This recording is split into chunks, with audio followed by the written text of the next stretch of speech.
But I remember this study coming across that was that. But I remember this study coming across that was that came out of DARPA, and they put people reading news stories in an fMRI machine, and expected that the frontal areas would light up while they were assessing analytically, the reliability of what they were reading, and they did. But they lit up second, and the first area that they describe, it's over the ear, and they described it as the part of your brain that lights up when you hold up a shirt in a store and think about whether or not your friends would make fun of you if you wore it. And that in-group, out-group decision is a split-second decision made at the beginning before you even start your frontal lobe, all of your actual analytical assessment. And so you already know before you dive in whether you're assessing in order to poke holes or you're assessing in order to think it's a brilliant article and share it with your friends. And of course, they were weaponizing. SEAM demonstrates how biased ephemeral content, such as search results and video recommendations, influence users' decisions. Just one exposure to the type of biased content can shift a person's perspective by 20 to 80%, with repeated exposures raising that potential to 90%.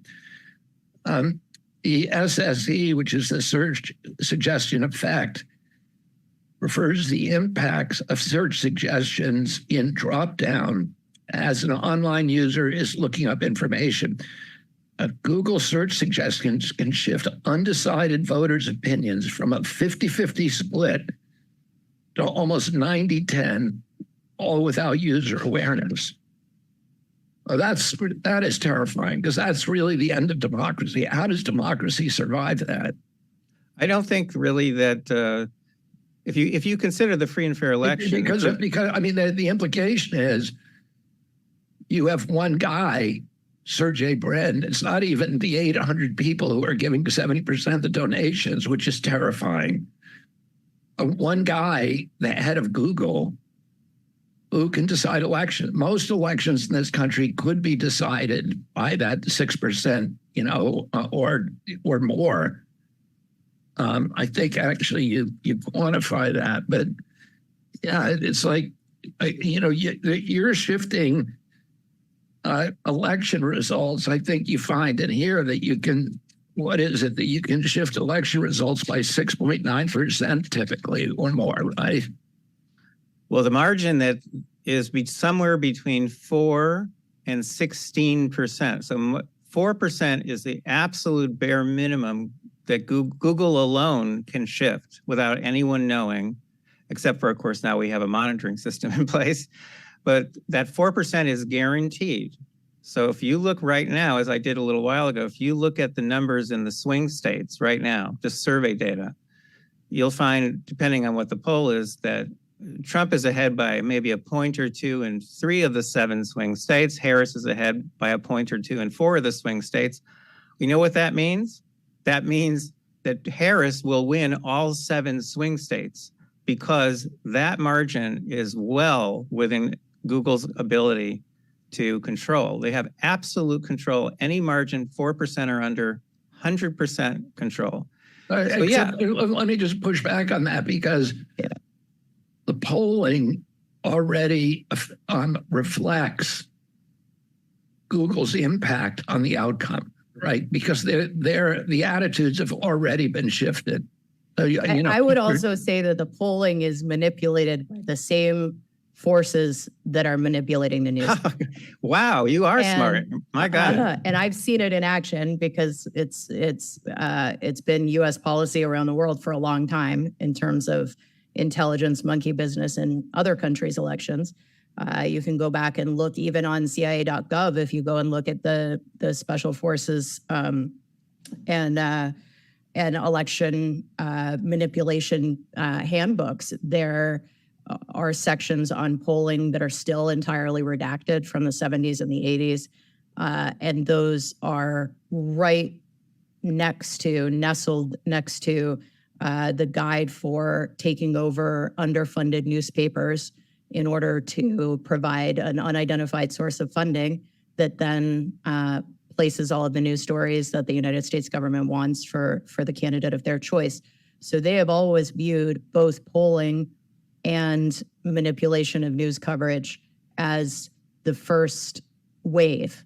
If that doesn't work, then maybe you have to go in and foment a coup or do some other, criminal act overseas. But first and foremost, polling and news manipulation. And That is what you're correct. talking about is And doing that. I at an remember industrial scale. Amaryllis, you saying to me one time that if you are, an intelligence agent who is in charge of making sure the Italian elections come out, the communist candidate or the left-wing candidate loses the Italian elections, that it is spycraft malpractice not to use those tools. It would be you'd be called in by supervisors. How on earth did this election turn out the way that we didn't want it to? And you see that all around the world when these improbable results happen. But I remember a DARPA study coming across my desk in probably 2004 when I was a brand new baby officer who signed up after 9/11 and wasn't yet even overseas, thinking that I was doing the same thing as a Marine, a kid who goes down and joins the Marines after 9/11 because you want to do something good to serve your country. Didn't know what nest of vipers I was walking into.